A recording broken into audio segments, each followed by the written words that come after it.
Hallelujah.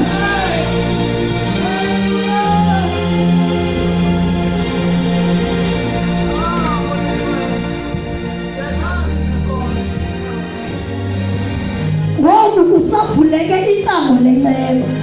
Ngoku kusashunyayelwa phezu kwentloko yakho uba uYesu uyasindisa.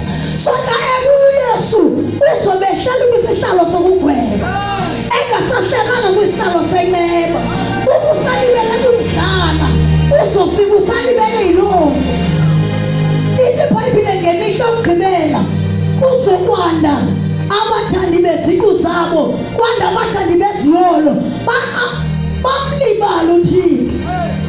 Nako uzofumanisa abantu baspenda ixesha labo elininzi ekuzihoyeni kubona.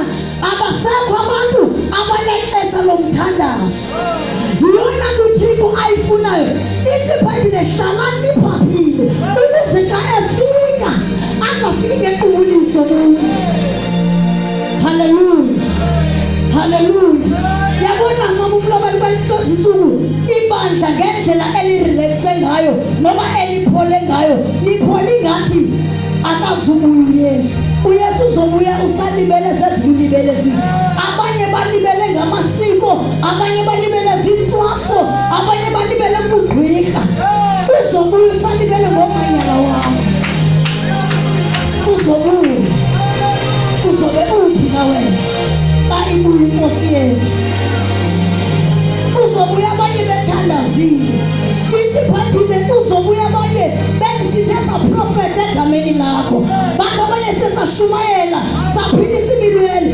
Uzobuya abanye benesivatho benezembatho. Abuye uYesu akushiye kayizona libandla lakho. Ngifuna namhlanje ukuzijonga ukuba njengoba ugcwele amanyala kangaka, xa ebuyika uzawuthatha na xa ezolanda ibandla lakhe. uYesu xa efika uzolanda abangcwele bakhe, hayi abangcolileyo. Masithileni ivesi. Uzobuya